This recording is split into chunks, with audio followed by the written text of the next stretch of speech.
Bonjour, j'espère que vous allez très bien. Le thème de cette séance sera l'enracinement et le calme intérieur. En fait, les deux vont bien ensemble.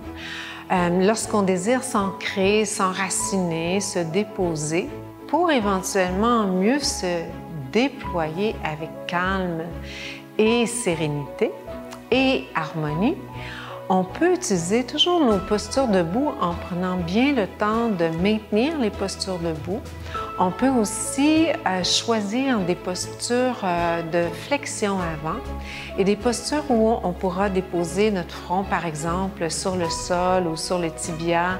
Alors, ce sont toutes des postures aujourd'hui que je vous suggère dans cette pratique qui seront très ancrantes et enracinantes.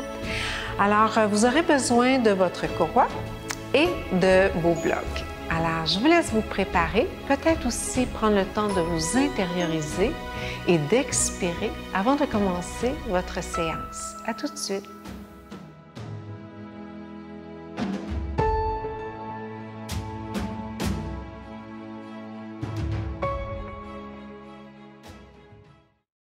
Alors, nous allons commencer notre séance allongée sur le dos avec la série Supta Padangusthasana. En plus d'étirer nos jambes, de préparer nos jambes pour les postures debout, cette série va amener beaucoup de poids au niveau de notre sacrum.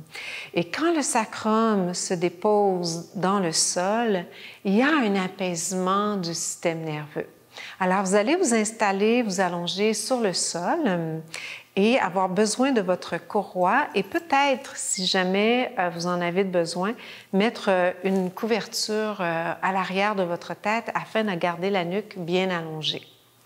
Alors, en s'allongeant sur le sol, on peut déjà mettre très près de nous un bloc près de nos hanches. On en aura besoin lors de l'ouverture de nos hanches.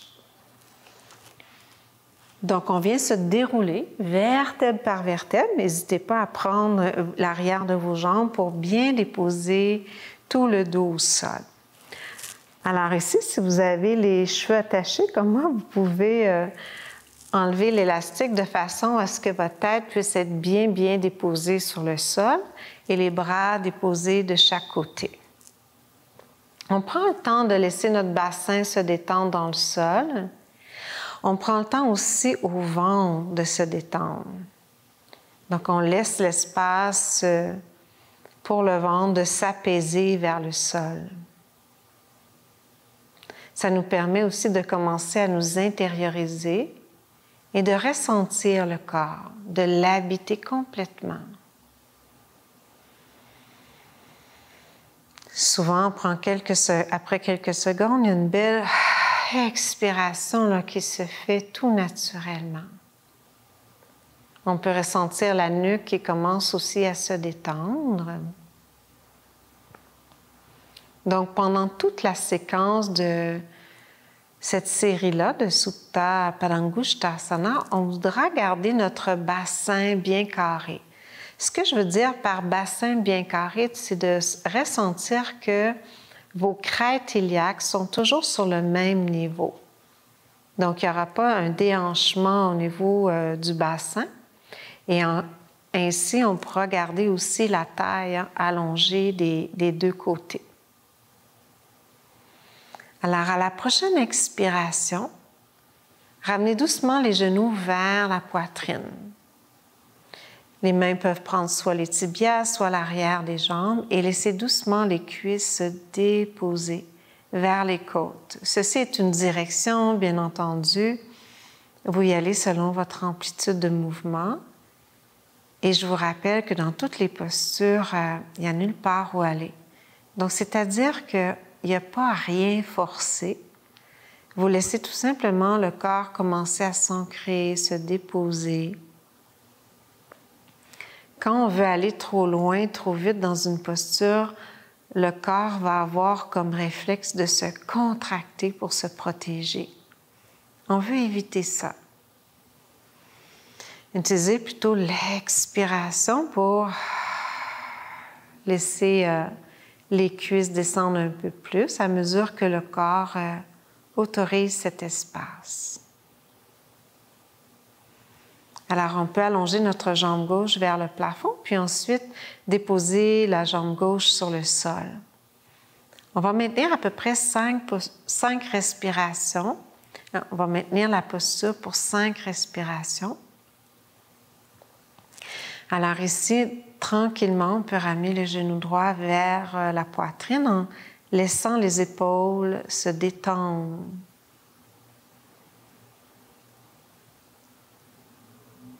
Prenez le temps de ressentir chaque inspiration, chaque expiration.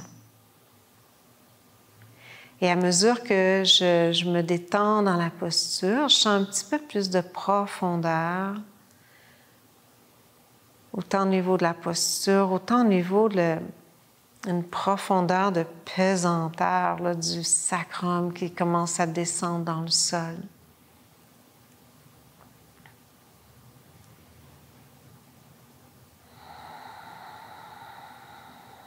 Il peut toujours être intéressant de compter nos inspirations et nos expirations. Donc, je veux inspirer, expirer 5 fois et à chaque fois que j'inspire, je peux compter de 5 à 6 secondes. Même chose sur l'expiration. Et ensuite, on va venir placer notre courroie au niveau de notre talon droit. On va allonger notre jambe vers le haut. Et si vous sentez que le genou se plie, descendez un peu votre jambe. Laissez pendre votre jambe dans la courroie. Laissez le bassin se déposer sur le sol et à mesure que vous amenez la jambe vers vous, c'est vraiment un mouvement dans l'articulation de la hanche. Vous pressez votre fémur, l'os de la cuisse, vers l'avant. Vous voulez sentir que vous allongez les os de la jambe dans la jambe.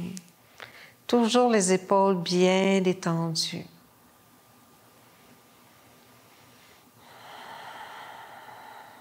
La série Supta Padangusthasana comprend 5 mouvements.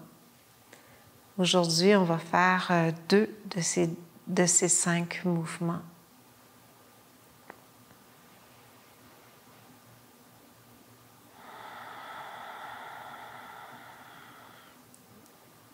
Quand il y a un petit peu plus de souplesse derrière votre jambe, vous pouvez amener votre main près de votre pied et graduellement ramener la jambe un peu plus vers vos côtes, mais tout en pressant le fémur, l'os de la cuisse, vers l'avant et en descendant bien votre bassin droit vers l'avant. Et portez attention vraiment aux sensations, autant les sensations les plus grossières, les plus évidentes, mais toutes les sensations qui sont plus subtiles. Et doucement, on va relâcher. Et là, on va plier notre genou. On va faire la rotation externe de notre cuisse et on vient prendre notre bloc qu'on vient déposer près de notre hanche. Et ensuite, le bloc, là, vous voulez vraiment là, très, très proche de l'articulation. Et vous laissez le fémur, l'os de la cuisse, se déposer sur le bloc. Encore une fois, attendez que le ventre soit bien détendu. J'appelle ça, ce creux-là, le lac abdominal, qu'on veut maintenir là, tout au long de notre pratique. Donc, jamais on ne pousse le ventre vers le plafond. Et ensuite, on laisse notre jambe s'allonger de la région de l'aine jusque dans le talon, tout en abaissant le bassin vers l'avant. Les épaules détendues, la nuque bien détendue. Alors, cette série-là, vous pouvez la faire là, plusieurs fois semaine. Les pratiques d'ancrage, d'enracinement, de calme, ce sont des pratiques qu'on peut vraiment faire quand on se sent stressé, agité, quand il y a de l'anxiété, mais aussi à l'automne. Ce sont des belles pratiques d'automne et d'hiver aussi, là où il y a souvent plus d'agitation mentale.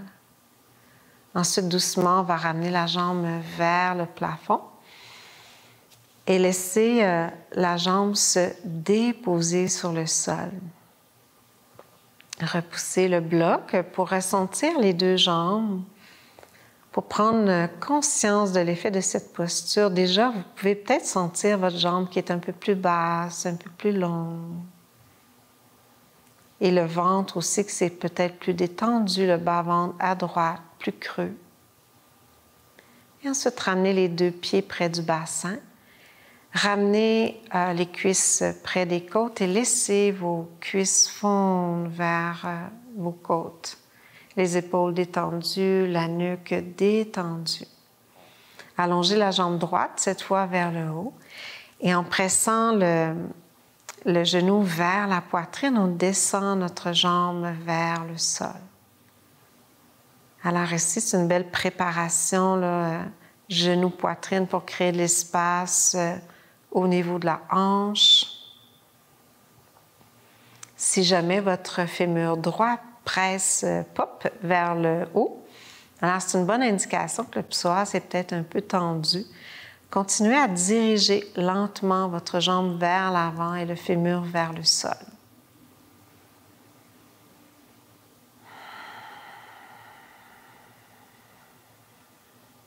Et ensuite, on vient déposer le talon qui reste près du fessier. On prend la courroie, on la met sur le talon. Et ensuite, on va allonger notre jambe. On laisse descendre notre jambe dans la courroie. On veut sentir que la jambe pend un peu dans la courroie. Et de là, une fois que les os de la jambe sont bien allongés, commencez à diriger votre cuisse vers vos côtes. Et dès que vous sentez une petite tension derrière, vous arrêtez. Rappelez-vous qu'on veut toujours pratiquer avec une tension juste. Celle qui nous permet là, de nous détendre. Simultanément, on allonge, on étire et on se détend, autant musculairement que nerveusement. Et à chaque fois que le corps crée de l'espace, on peut bouger la jambe dans cet espace qui a été créé. Ici, la main gauche peut venir prendre la courroie, le bras droit peut se détendre au sol. Éventuellement, avec l'index et le majeur, vous pouvez venir prendre le gros orteil et presser le gros orteil contre l'index et le majeur. Ça peut être intéressant de varier un peu la prise, soit derrière la cuisse, soit le mollet, soit avec la courroie ou le gros orteil. De cette façon-là, on peut explorer un peu différemment la posture. Mais ce qui ne change pas, c'est les os de la jambe qui s'allongent dans la jambe. Et ensuite, on va plier le genou. On fait la rotation externe à partir de la hanche. On vient déposer le bloc très, très proche pour venir déposer le fémur, l'os de la cuisse. Et je suggère souvent d'attendre un peu avant de vraiment ressentir le relâchement dans la région de l'aine. Et de là, on va allonger notre jambe de la région de l'ischion jusque dans le talon. On laisse le ventre se détendre, les épaules. On respire dans la posture. Éventuellement, s'il y a de l'espace qui se crée, que si la posture vous semble très vous la faites avec beaucoup d'aisance, vous pouvez descendre un petit peu plus le bloc près du genou. Mais on veut sentir que notre fémur est bien supporté, que le bassin droit est bien ancré. Éventuellement, on va toujours dire dans plusieurs respirations, dans plusieurs semaines et même peut-être jamais, ça dépend des corps. Alors doucement, on va réallonger notre jambe et à la prochaine expiration, on enlève la courroie et on descend notre jambe sur le sol. On prend le temps de ressentir l'effet dans nos deux jambes. Puis ensuite, on ramène les pieds près du bassin. Soulevez un peu le bassin, tirez le bas du dos vers les talons, reposez le bassin. Ramenez les genoux vers vos aisselles et les pieds vers le plafond. Donc, c'est une très belle posture aussi pour le bas du dos et une posture qui stimule un souffle qu'on appelle Apanavayu, le souffle d'enracinement. Alors, on va vouloir descendre nos genoux vers nos aisselles. Alors, n'hésitez pas à prendre une courroie si vous en avez besoin. Et éventuellement, les mains pourront se déposer de part et d'autre de vos pieds et vous laisser descendre les genoux vers les aisselles. Les épaules se détendent dans le sol, la nuque bien déposée. Et vraiment ici, vous voulez garder une attention sur le bas-ventre pour que le ventre puisse se détendre vers le sol. Alors, c'est une posture qui peut vraiment bien agir sur la région du bas du dos, la région du sacrum aussi.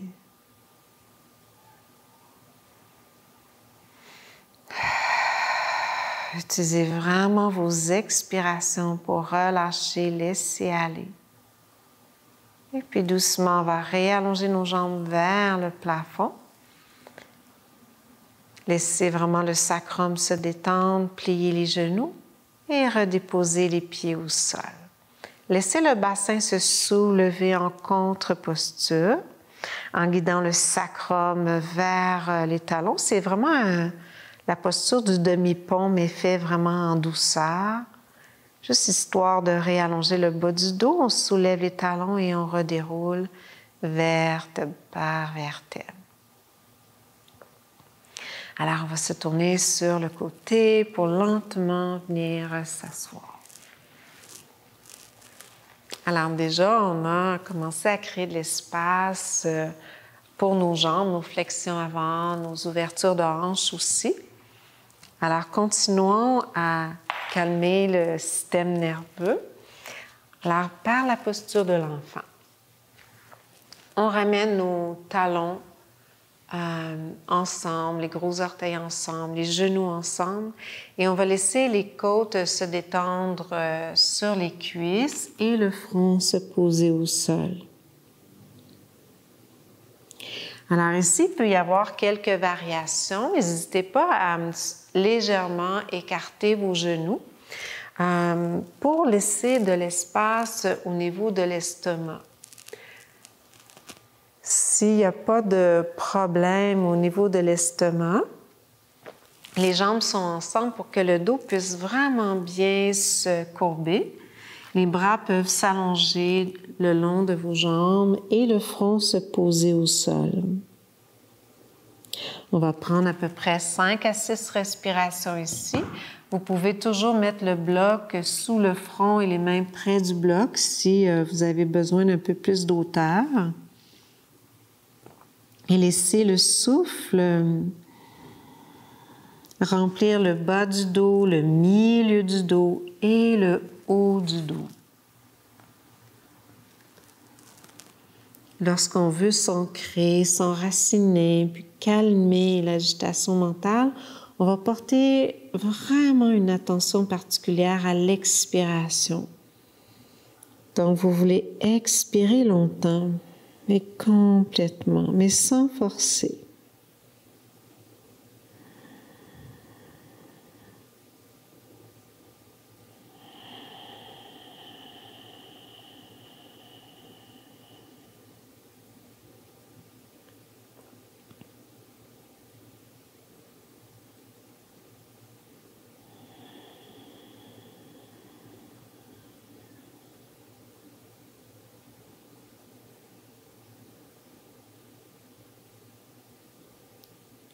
Et à la prochaine expiration, ramenez les mains près de vos genoux.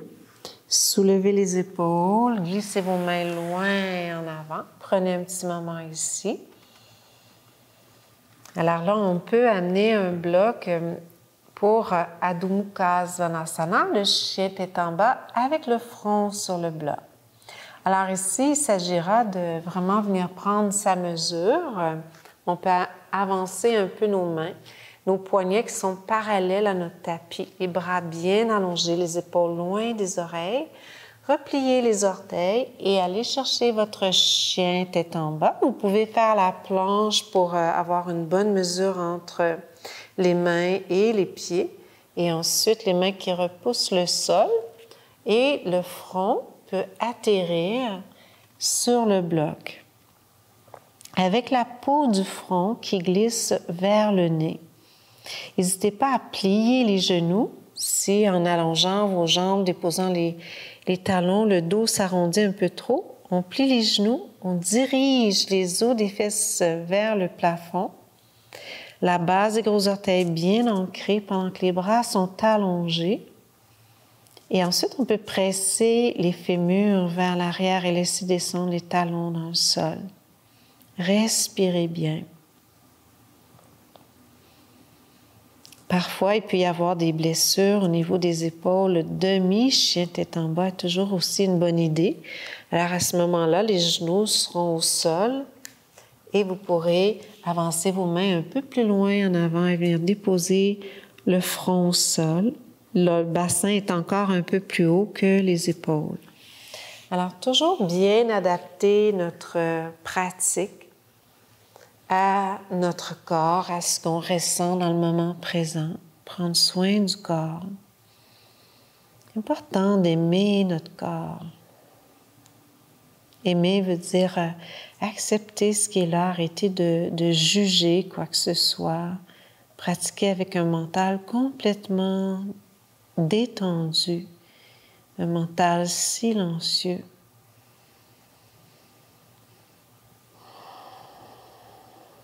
Prenez bien soin de focaliser votre attention sur votre corps et sur votre expiration.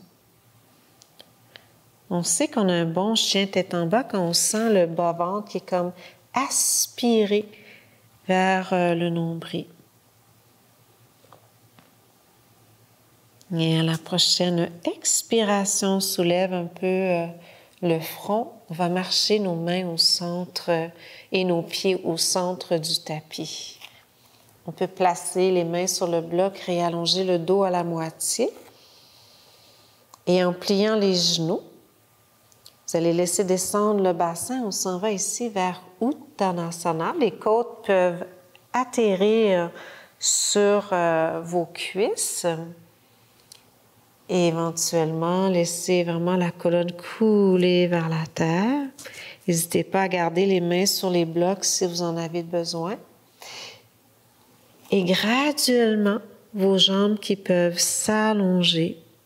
On y va avec un doux Uttanasana, sans trop forcer quoi que ce soit. J'aime bien cette posture qui laisse pendre la colonne vers le sol, en abandonnant vraiment là, toutes les tensions du dos.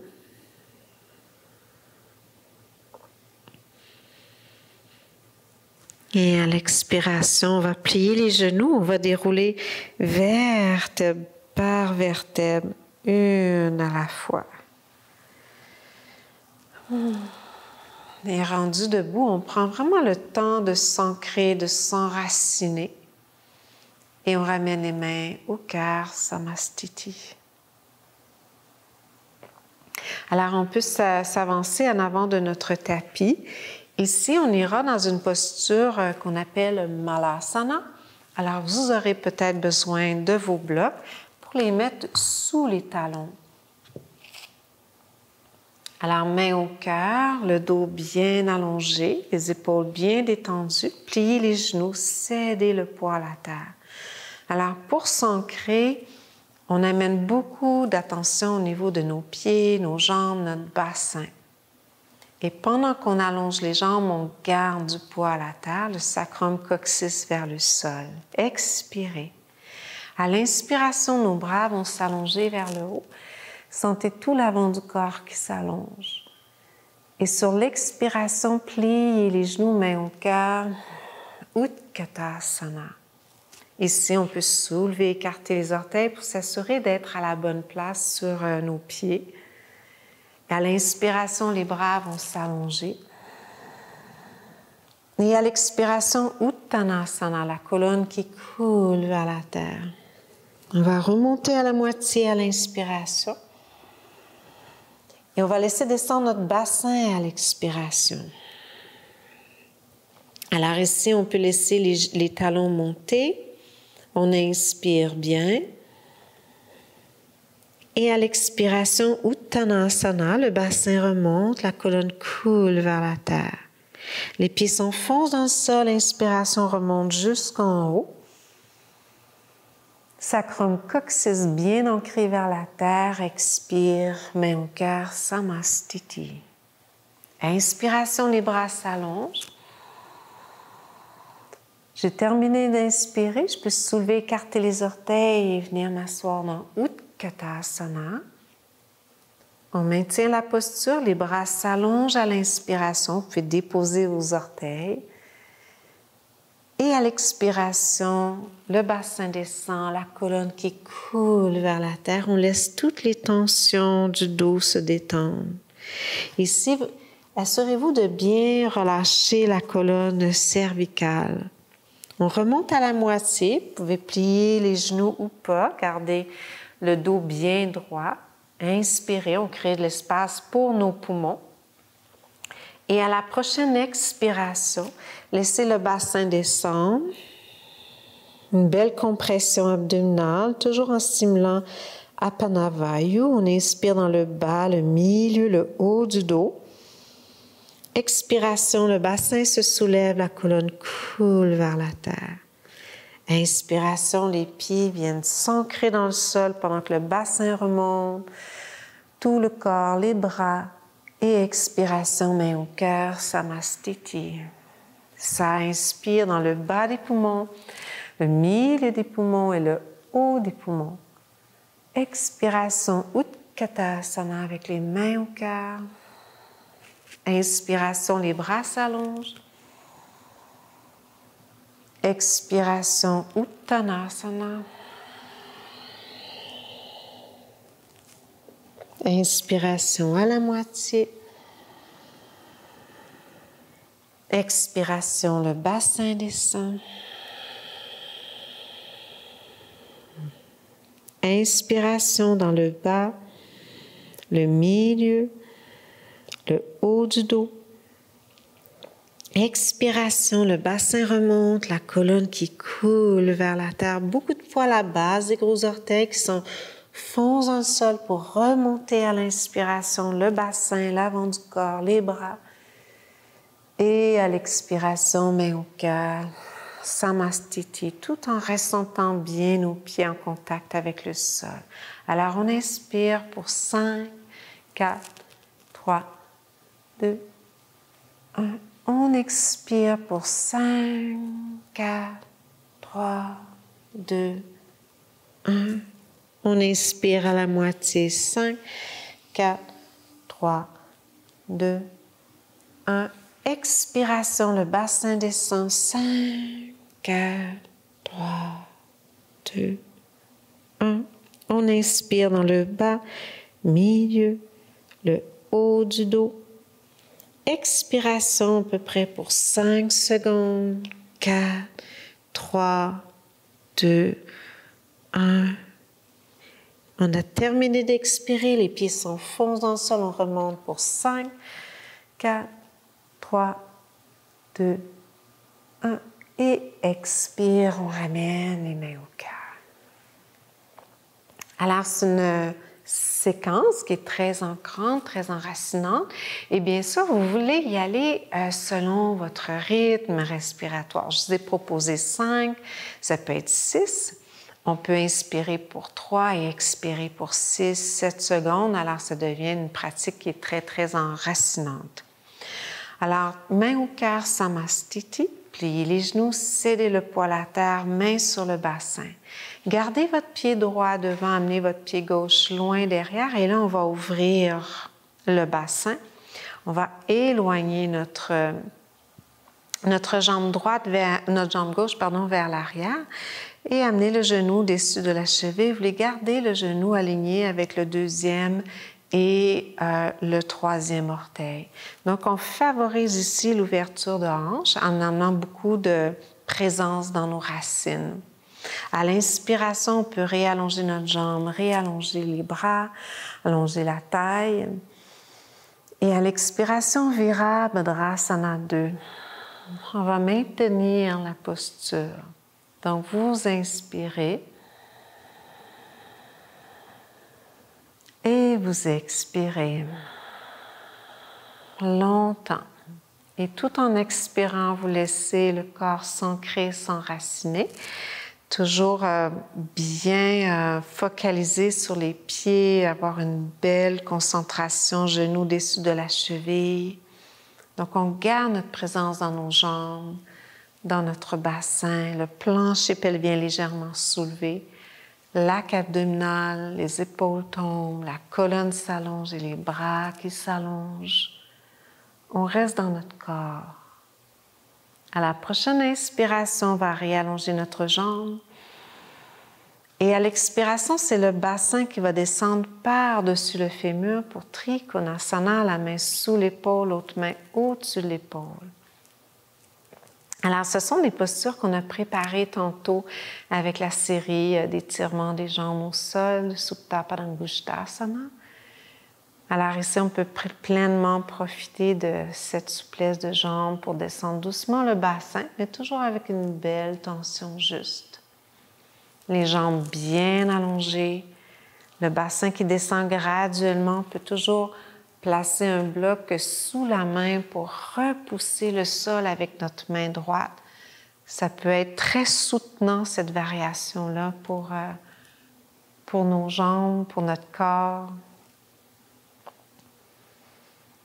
Et à la prochaine expiration, le genou au-dessus de la cheville. Et on va ramener notre main gauche au sol, sur le bout des orteils derrière. Laissez le genou descendre vers le sol, genou droit au-dessus de la cheville et laissez tranquillement le bassin descendre. Alors, il n'y a pas beaucoup de poids sur mon genou arrière. Le poids est sur le pied avant et le pied arrière. Ici, on a une belle compression abdominale à droite. Tout en tirant le bassin droit en arrière, je laisse le bassin descendre. On respire bien, on reste dans nos jambes. Et à l'expiration, on soulève le genou, on ramène le pied devant et laissez le bassin descendre, la colonne qui descend. Et les pieds qui s'enfoncent dans le sol. On va remonter jusqu'en haut à l'inspiration. Et à l'expiration, main au cœur. On plie les genoux, on serre le poids à la terre, main sur le bassin. Et là, c'est notre jambe droite qu'on va amener derrière. On va ouvrir notre pied vers l'arrière. Prenez votre temps pour sentir votre enracinement. Alors, vous cédez le poids à la terre. Voyez si vous pouvez amener le genou au-dessus de la cheville. Et ensuite, doucement, vous réallongez la jambe, vous allongez vos bras. Créez de l'espace au niveau du dos. Vous inspirez ici. Et à l'expiration, genou au-dessus de la cheville, guerrier 2. Gardez beaucoup de poids dans votre jambe droite pendant que vous descendez le genou. On veut sentir notre jambe un peu comme un ressort. Alors, on n'est pas écrasé dans nos articulations. Les jambes qui viennent s'ancrer, les épaules qui se détendent. Plus on a de l'enracinement en bas, plus nos épaules peuvent se détendre et plus la colonne peut s'allonger sans effort.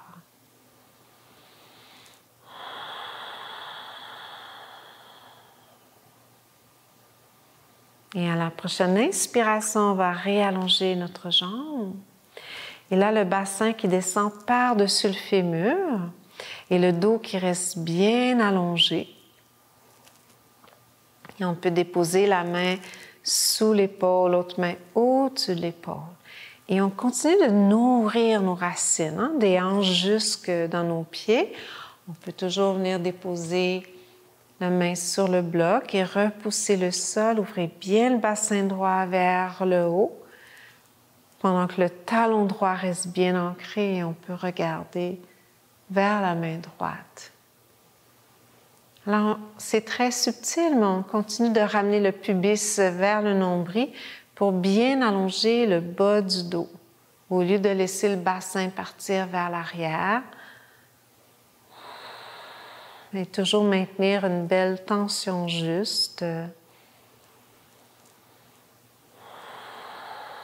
Une belle présence dans les pieds, les jambes, le bassin. Et souvenez-vous, là où la présence va, l'énergie va. Et à l'expiration, on plie le genou au-dessus de la cheville, on ramène les mains de chaque côté du pied. On pivote notre pied derrière. On laisse descendre le genou au-dessus de la cheville. On inspire bien ici. À l'expiration, on peut laisser le genou se déposer sur le sol. On laisse un beau massage abdominal se faire sur le côté gauche. Pendant qu'on tire doucement notre bassin gauche vers l'arrière, le bassin qui descend vers le sol. Continuez de bien détendre les lèvres, le visage. N'hésitez pas à mettre les mains sur vos blocs si vous avez besoin d'un peu plus d'espace. Et ensuite, on va soulever le genou, on va inspirer et on presse fermement dans notre pied pour ramener le pied droit avec le pied gauche. Et on laisse le bassin se détendre. Et ici, on va remonter à la moitié à l'inspiration. Vous pouvez monter un peu vos blocs. Et à l'expiration, gardez le pied droit devant, amenez le pied gauche derrière à 45 degrés. Et puis réallongez votre jambe droite. Donc, on cherche vraiment à descendre le bassin et à allonger le dos. Donc, tout le dos qui s'allonge vers l'avant pendant que le bassin s'étire vers l'arrière, les fémurs qui pressent vers l'arrière, tout en gardant les pieds qui s'enfoncent dans le sol. Et ensuite, le bassin peut continuer à descendre vers le bas et les mains se déposer sur le sol et relâcher le dos. La Parshvottanasana, une autre belle posture d'ancrage, d'enracinement. Toutes les flexions avant qui dégagent le dos, l'arrière du corps. Un peu comme si on se dégageait du passé aussi.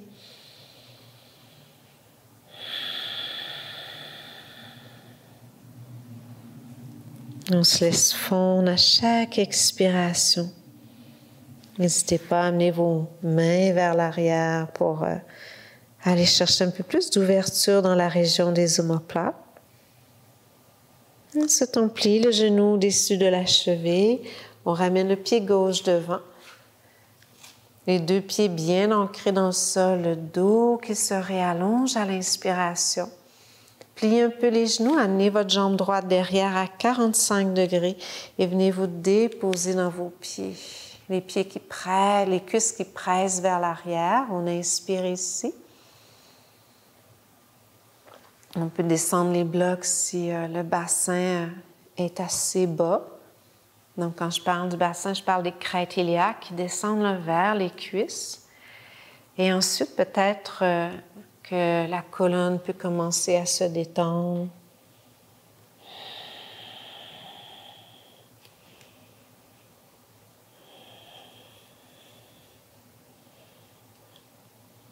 Donc, simultanément, on prend conscience de nos pieds, bien ancrés, autant le talon, la base des gros orteils, petits orteils, les cuisses qui pressent vers l'arrière, le bassin qui s'allonge vers l'arrière et la colonne qui coule au bout du bassin. Et doucement, on ramène le genou au-dessus de la cheville. On inspire, on réallonge le dos. Et à l'expiration, on ramène les deux pieds ensemble et la colonne qui coule vers la terre. Uttanasana. Peut-être que vous sentez une différence maintenant dans votre Uttanasana. Et les pieds s'enfoncent dans le sol. On remonte à la moitié à l'inspiration. Et mains sur le bassin, expire. Les pieds s'enfoncent dans le sol. Inspiration, revient dans la posture de la montagne. Et expiration, main au cœur, Samastiti. Inspiration, les bras s'allongent. Et à l'expiration, Uttanasana. On peut tasser ici les blocs de chaque côté. On va remonter à la moitié à l'inspiration. Main au sol, on va marcher nos pieds derrière à l'expiration. Alors ici, vous pouvez déposer les genoux au sol sur l'inspiration. Et à l'expiration, laissez tout le corps descendre au sol. Allongez, étirez bien vos jambes derrière. On va faire une douce extension de la colonne vertébrale. Ça peut être une belle contre-posture à nos postures de flexion. Alors, les avant-bras vont s'enfoncer dans le sol. Pendant que nos jambes s'allongent et s'étirent derrière, on peut ramener un peu les basses-côtes vers notre dos. La nuque bien allongée dans le prolongement de la colonne. On laisse le bas du dos s'arquer doucement. Mais on veut toujours éviter la compression au niveau des vertèbres. Donc, sentir os à os, c'est pas très confortable. On cherche surtout à allonger l'avant de la colonne. Et à la prochaine expiration, doucement, on relâche. Ramenez les mains près de la poitrine. Petit cobra à l'inspiration. Et les mains s'enfoncent dans le sol. On retourne vers notre chien tête en bas sur l'expiration. Ramenez les genoux au sol pendant que vous inspirez. Croisez vos jambes derrière et venez vous asseoir. Alors, terminons notre séance avec une belle rotation de la colonne. Alors, on pourrait y aller avec une rotation allongée sur le dos qui nous permettrait justement de nous apaiser davantage. Alors, on s'allonge sur notre dos en déroulant vertèbre par vertèbre. Alors ici, on va garder notre jambe droite allongée, amener le pied gauche près du bassin. Soulevez juste un peu le bassin en pressant dans vos coudes, dans vos omoplates. Faites juste passer un petit peu votre bassin vers la gauche. Amenez le genou gauche vers le sternum et ensuite descendez votre genou vers la droite. Pendant ce temps-là, notre jambe droite reste très allongée. Vous pouvez venir placer votre bloc pour accueillir votre genou. Et peut-être que le genou peut descendre un petit peu plus en profitant un peu plus de torsion abdominale, de torsion, de rotation au niveau de la colonne. Alors, encore une fois, il ne faut pas avoir le sentiment que ça coince au niveau osseux. Donc, on y va graduellement. Le bras peut être allongé sur le sol et sentir que notre omoplate et notre épaule se déposent sur le sol. De temps en temps un peu moins, de temps en temps un peu plus. Toujours dans la douceur, la présence, la bienveillance.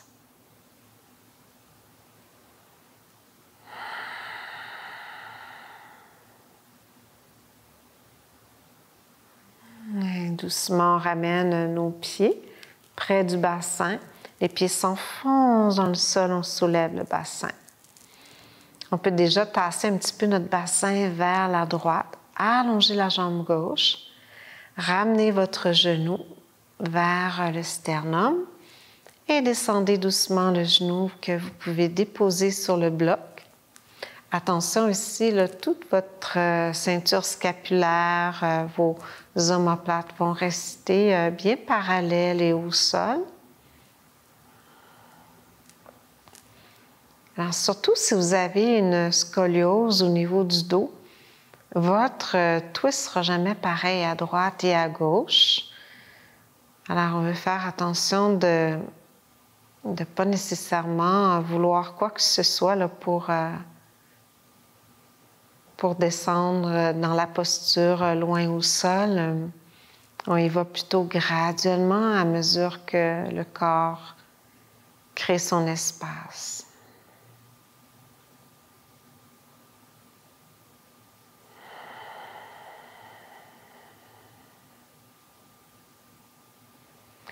Parfois, si moi, dans ces postures, je sens que j'ai besoin de ramener un peu le pubis vers le nombril, mais c'est des micro-mouvements, de ramener mes basses-côtes vers le dos. on découvre toute cette possibilité de micro-mouvements-là à mesure qu'on pratique nos postures. Et lentement, le pied qui vient se redéposer au sol, le pied gauche rejoint le pied droit et le bassin qui se soulève. Alors, appuyez-vous sur vos épaules pour réallonger la colonne. On peut même soulever les talons et on vient dérouler vertèbre par vertèbre. Allongez bien vos jambes. Et laissez vraiment tout le corps se déposer sur le sol.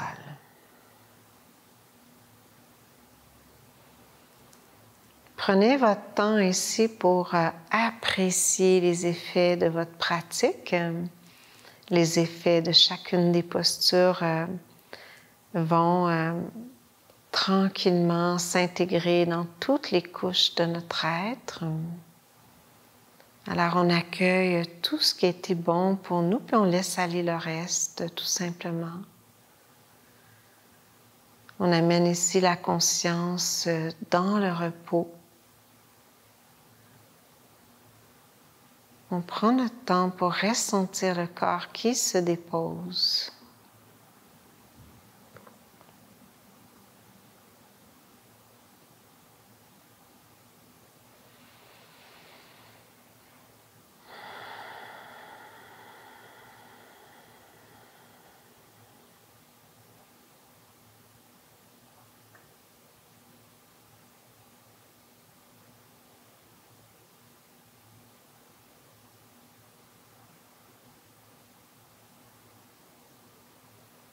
En amenant la conscience dans le repos, c'est-à-dire être pleinement conscient, consciente, qu'on laisse les jambes se reposer, le bassin, le dos, les épaules, les bras,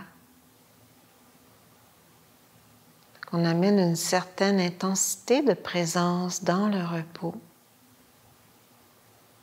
On pourra ensuite amener ce repos dans nos actions, dans notre activité.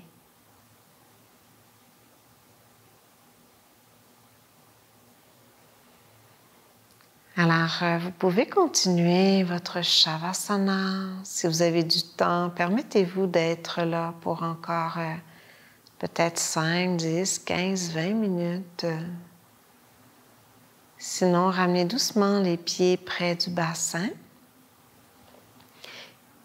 Et ça, cette phase-là peut être très intéressante si on veut un peu plus d'ancrage, enracinement, avant de venir s'asseoir, de ressentir nos pieds en contact avec le sol.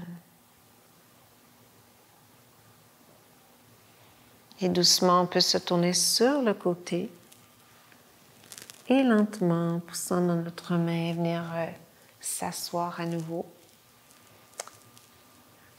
Alors ici, notre assise va nous permettre de prendre conscience des effets de notre pratique dans l'ensemble de notre être. Bien sûr, dans notre corps physique, mais peut-être sentons-nous notre énergie un peu plus ancrée, c'est-à-dire on sent qu'on a plus d'énergie au niveau de notre bassin. Quand l'énergie est trop en haut vers la région du cœur, la région de la gorge, la région de la tête, ça peut créer beaucoup de turbulences et de brouhaha mental. Alors, en ramenant notre présence dans notre bassin, dans nos jambes, dans nos pieds, on ramène l'énergie vitale dans son bassin. Alors, ça crée de l'apaisement mental.